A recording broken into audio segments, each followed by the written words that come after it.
Hey, how's it going, guys? Welcome back for another episode of Tokenomics and DAX with EOS Ignite. Your host, June Dam here. Got Justin out in the audience. Hello. Hope everything is going well. Just want to make a quick episode today on key recovery since this is such a big topic in crypto and in the blockchain space. And I think there's actually a solution. So I was just excited to kind of talk about kind of the latest thinking behind key recovery. This is a little bit off topic from our usual tokenomics and DAX, but I think this is incredibly important. So I just wanted to do a quick show on this. And so recently, not too long ago, EOS 42 came out with a blog article, and I'm going to link that to the video. It was probably about 3 weeks now. So it was called Opt-in Account Recovery.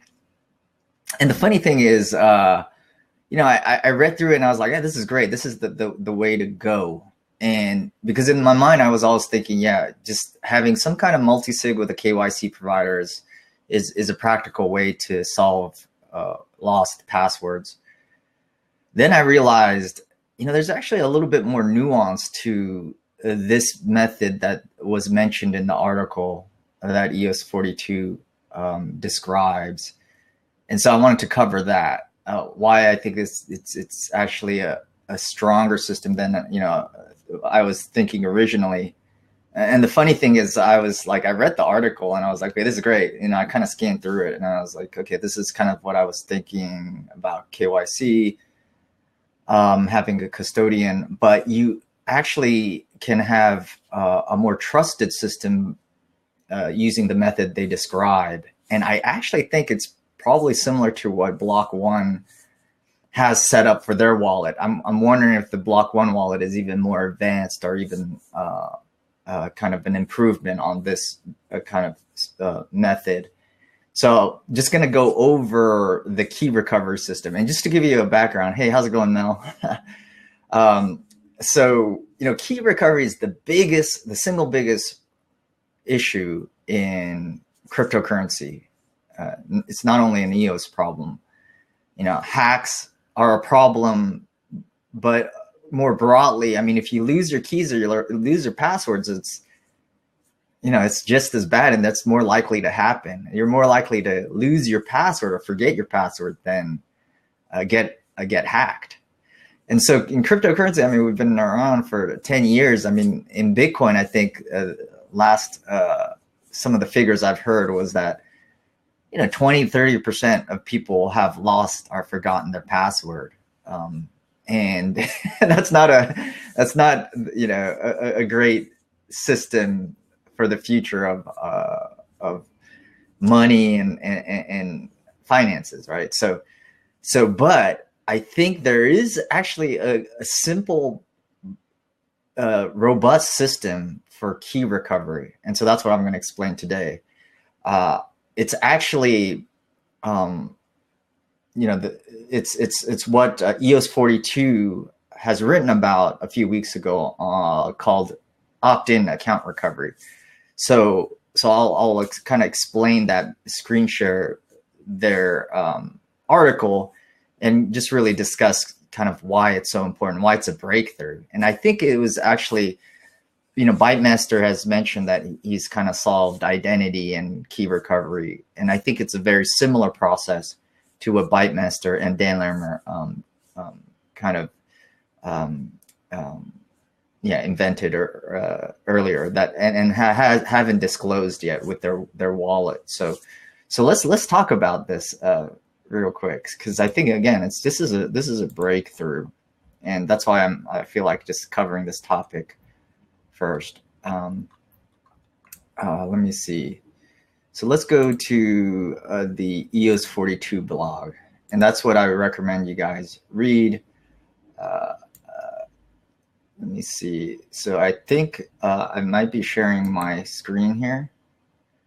So it didn't go to the next screen. Sorry about that. So let me go close the video and let me go back to the actual blog here. Okay, this is the one. So So I think you could see this right now. Let's zoom in a little bit and just talk about the solution here. So essentially their account recovery system, and I'll try to summarize. Essentially it's an opt-in system. Let me make sure I'm scrolling through the right thing here. Okay, solution. It's not this one. It's not this one.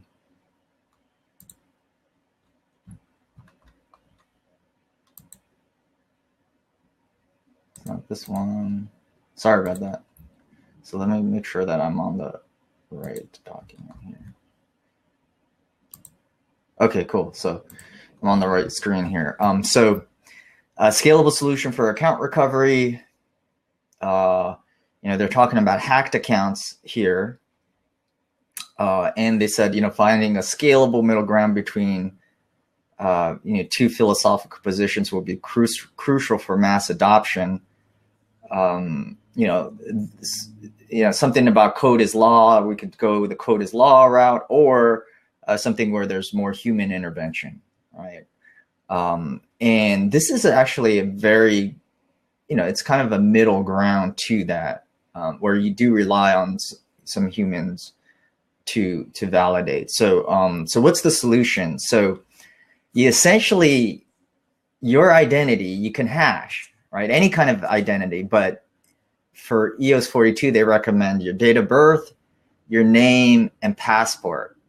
And you just hash that, and they use it, you know, SHA-256, a similar hash that Bitcoin uses, but essentially it kind of jumbles up all the information, and that unique combination of your name, your passport number, and your date of birth will create this kind of new string that, you know, no one will kind of know what the inputs were, and come out with this kind of unique string. And then you essentially associate your account with that. So all you have to do is on the blockchain, just associate your account with that hash. And so people can link your account to that hash. And that's great. You can now, and maybe, you know, people have done this before, but you can now link your identity to your account. It's a very simple process. And I mean, it's been done, and I don't know, I haven't heard it as much in the identity space, but that's very simple. You just, any identifying information you have, you kind of put it in some algorithm that creates a unique string. And now if someone wants to verify it, if you have that information, you could prove that you, your identity that you kind of associated with the account is yours, right? Now, so essentially that's the process, but you do need a KYC provider to actually validate that your information matches up with the hash that's on the blockchain. But anyway, so the blog article goes, okay, what are the advantages? It's an opt-in system. It's cheap. It's a quick account recovery process. Scales efficiently. And anybody who's gone through the KYC protocol after losing their account can be automated. So as long as you put that information and you link your account to your identity, then you're fine. There could be, the KYC provider can automatically just check and just as long as you have it's your identity linked with account, that's you can recover your account. Now, it also means a lot to identity because we were always talking about like how do we tell a bot or computer from a real human person, right? So this also helps because again you're putting this identifying information and associating it with the account, and some other people can verify that so that when you can prove that, right? So anyway, so that also helps in terms of identity, and a very simple process. It's so and again, that's why I think it's something that Bytemaster or Dan Larimer spoke about earlier, but hasn't written about for whatever reason. But it's a simple process. They might have improved on this process too It could be that your identity is not just the social security number and date of birth and your name. That's a simple way to do it. It could be biometrics, like maybe a photo or whatever. You can hash that and somehow maybe improve on the system. So I don't know the details of their system, but even without that, just having some identifying information associated with your account is incredibly, it's a breakthrough, really. Does anyone have any questions so far about this? I just want to make sure that everyone's kind of getting like the process of this system, account recovery system. Let me see who's here. It's we have Robert, Mel, Perry. And any questions so far? So okay, so this is like the hash is put on the blockchain. So that's important because then that's where you get this integrity, right? So people, the idea is that you're linking your account to the hash. That's the important point. If someone comes up and uses your passport number, your name, and date of birth, and they link their account with your information, that's okay, right? Okay, so that's another good question. So well, I'll answer that first question that I had. So essentially all you have to do is link your identity to the account.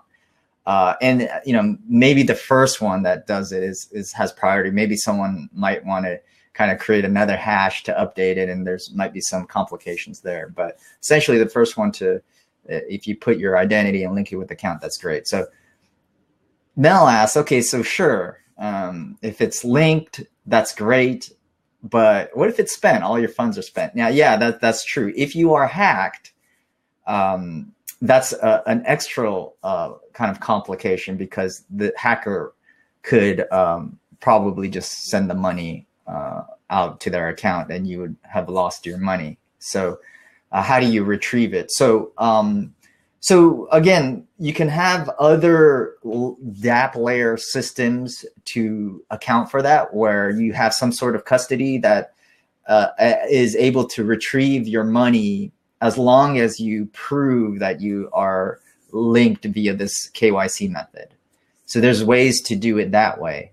There's other technological systems that I think will prevent more of the hacking complications, where you could have some time delays before a notification, so that if your account is compromised, you'll get some notification, and then you can try to reset your password through this KYC provider. So there's things like that. But I would say the number one reason that you want this system is not for hacking. It's actually just for people forgetting their password. That's the number one. I probably 5 times as more common than getting hacked, maybe 10 times more common than being hacked, is people just forgetting their password. And it's not only a problem, it's a usability problem. People don't want that responsibility. Even like, I've been in crypto for quite a long time handling keys, but it's something, you kind of, it's uncomfortable just thinking about the potential, especially for people that have a lot of cryptocurrency, just the peace of mind you would have with a system like this is just incredible. I mean, and this is the number one problem by far, in my opinion, in cryptocurrency, in the blockchain space. It's key management, and mainly for lost passwords and keys. Not so much hacking. Hacking is probably it's important, but it's a secondary concern. So anyway, so so let's go back to and thanks for the questions, Mel. Very good questions. So that's pretty much the process. How do you set up the recovery protections? And in EOS, this is going to be EOS specific. You go to a website, you fill out a form, name, date of birth, passport. You hash it, SHA-256 hash. You could use other hashing algorithms if you want. Submit it through the smart contract, and now it's on the blockchain. They add it to a table. There's no cost to it whatsoever. And then once you want to recover this account, you go to the website, you go, I want to recover the hacked account or lost account. Enter the new public key that you want to have. So, you know, the account is always associated with the public key, but you have the private key. So you just give them the public key that you want to, the new public key you want to associate with it. You enter the details in the form about your, your password, and then this hash is checked so that your information matches up with the hash that's linked to the account. They are linked to one of multiple external KYC providers that verifies the user. So not only one KYC provider, but it'd be good to have multiple. I actually know some people that are in some project creating a decentralized KYC system using this exact method for account recovery.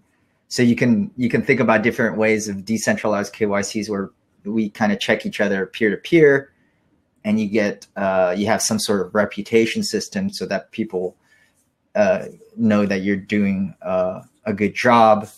But that's pretty much it. And then so how does this work after that using kind of block producers? So there will be a fee according to the system to recover. It's probably going to be a very minimal fee, just to keep BPs, I guess, incentivized to at least to reset the keys. The key KYC provider accepts the proof from the user. BPs are informed, and then there's a process for the BPs to come together and reset the account. So they use like the supermajority kind of action. It's called EOS IO.wrap, but it's just essentially a multi-sig action of the block producers to reset the keys, and that's pretty much it. Also, the BPs can auto-sign a trusted KYC provider so that they don't have to, take too many manual actions. They trust the KYC. Once the KYC provider gives a go, they'll reset the keys, and that's pretty much it.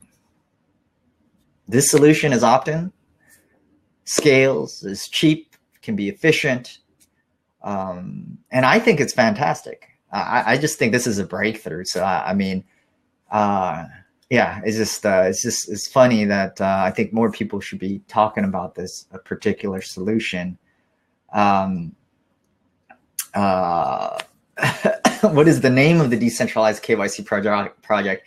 It's kind of a private project right now, so I'm not going to disclose. It's some, someone just told me about it, and so they'll probably be launching their project soon, and so maybe I'll do that. I just want to not disclose it, but just the idea of that is something I wanted to share, and I think that's a great thing, and I think more and more of these dApps and applications will be using that.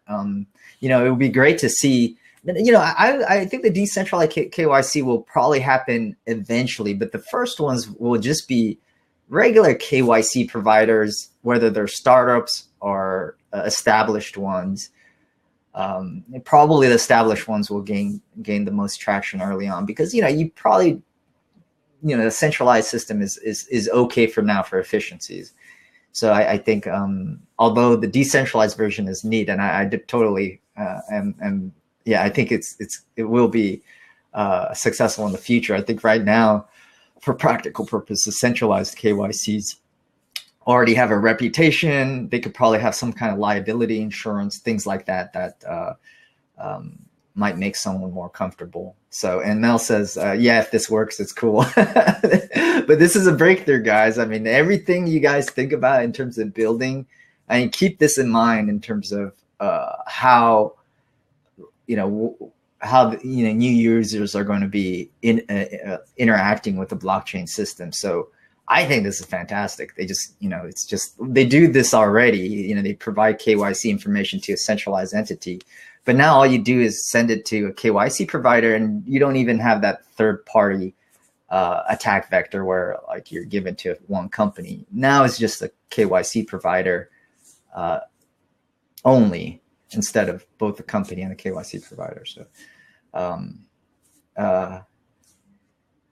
So Mel needs to understand, he has a question, just need to understand, once it's spent, how do you change on an immutable blockchain? So yeah, so I mean, again, hacking is secondary. It's not as foolproof for if you get hacked and someone sends their money somewhere. But I imagine if you're in a part of a custodial system that has this recovery system where,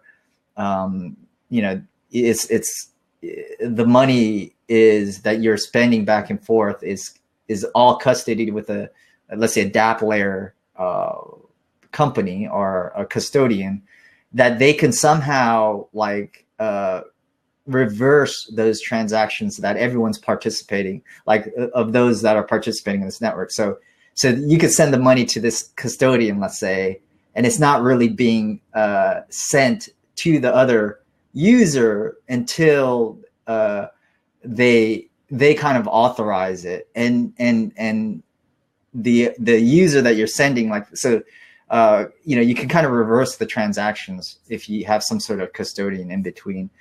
So there's systems to set up that can be set up that way, and so if a hacker is involved in that system, they'll essentially lose their money because the custodian kind of has control over like the inflows and outflows between wallets. So that's one solution I could see. There could be many other solutions. Okay, so Justin has a question. This uses complex permissions to make sure funds don't move how you don't want them to. Time delays, multi-sig whitelists. Yeah, so you could do all of those things in addition. That's probably the first thing you want to implement: time delays, multi-sigs, whitelists, and things like that before having more of a custodial solution. So there are many ways to prevent hacking outside of it. But I'll go back to why this is important. I mean, the first thing is that passwords are a bigger problem than getting hacked. Losing passwords is just by far the biggest problem. I don't want to stress this enough. And it's also a usability concern because people don't want to have to deal with it. It's like just the mental, like not anguish, the anxiety, I'm sure, for people, just everyday people that are wanting to trust this blockchain system is too great. I mean, right now they rather bank and just have the traditional banks take care of their funds, and it's a preferable solution so they don't have to think about it. But now you have a solution that's just as robust, but you don't have to use the bank. So I think that's great. And if you do want to, you can have custodial solutions that use these kinds of systems that will pop up too. So, so it's not, we can't say, well, custody and banking is not necessarily, a bad thing inherently. You can create systems with custodies and banks, but it's a lot less necessary right now. So, okay.